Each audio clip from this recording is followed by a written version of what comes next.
আসসালামু আলাইকুম বন্ধুরা। আমি ঈশিতা আবারও চলে এসেছি আপনাদের মাঝে নতুন একটি রেসিপি নিয়ে।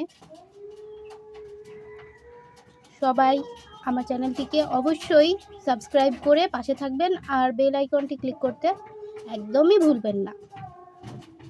এখানে আমি 1 কেজি পরিমাণে খাসির গোশত নিয়ে নিয়েছি। এখানে আমি কিছু জিনিস অ্যাড করে নেব।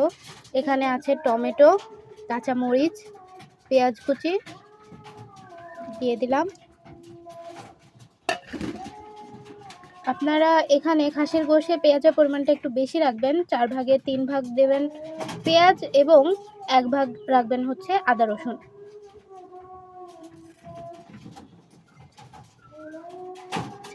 এখানে আমি 1 চামচ পরিমাণে দিয়ে দিলাম রসুন বাটা, 1 চামচ পরিমাণে আদা বাটা, 1 চামচ পরিমাণে জিরা বাটা, 1 চামচ ধনিয়ার গুঁড়া,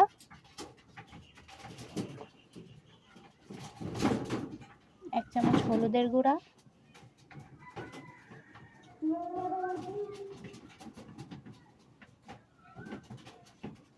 শুকনা মরিচের গুঁড়া,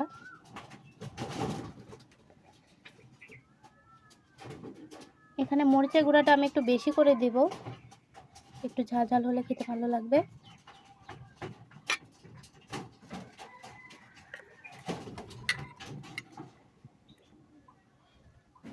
কিছু গরম মশলা,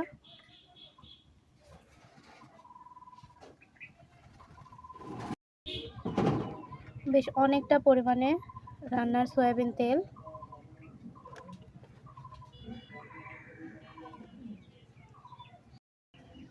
লবণ। এবার আমি খুব সুন্দরভাবে হাত দিয়ে মেখে নেব।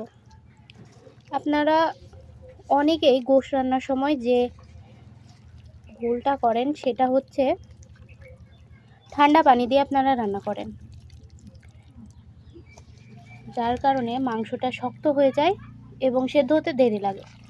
আপনারা গরুর গোশত হোক বা খাসির গোশত হোক রান্নার সময় গরম পানি দিয়ে রান্না করবেন, খুবই দ্রুত মাংসটা সেদ্ধ হয়ে যাবে। খুব সুন্দরভাবে ম্যারিনেট করে নিতে হবে।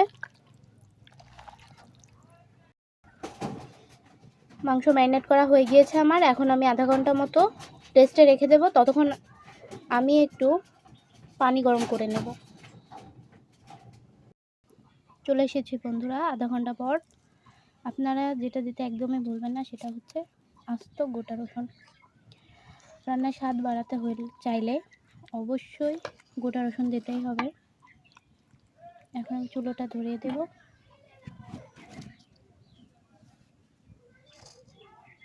চুলো ধরানো হয়ে গিয়েছে, এখন আমি চুলোয় বসিয়ে দেব।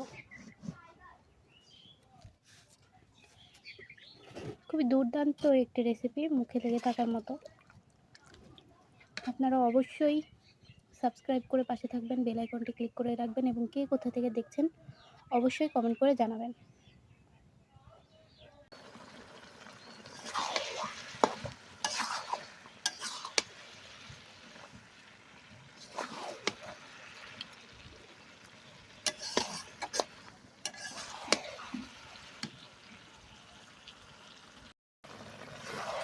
আমার চ্যানেলে আপনারা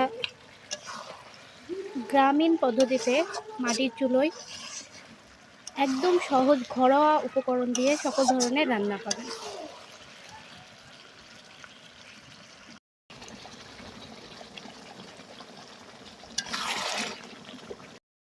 এখানে আমি মাংসটা সিদ্ধ হওয়ার জন্য গরম ফুটানো পানি দিয়ে নিয়েছি।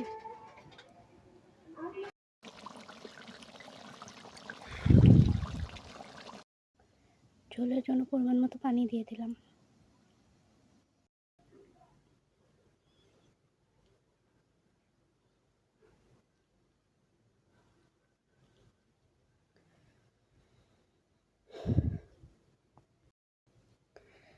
আমার মাংস রান্না কিন্তু করা হয়ে গিয়েছে বন্ধুরা, আপনারাও এভাবে রান্না করে দেখবেন, একদম দুর্দান্ত লাগবে খেতে। আস্ত গোটা রসুন দিলে অবশ্যই দিবেন আপনারা, না দিলে খেতে ভালো লাগবে না। আর অবশ্যই আমার চ্যানেলটিকে সাবস্ক্রাইব করে বেল আইকনটি ক্লিক করে পাশে থাকবেন। আল্লাহ হাফেজ।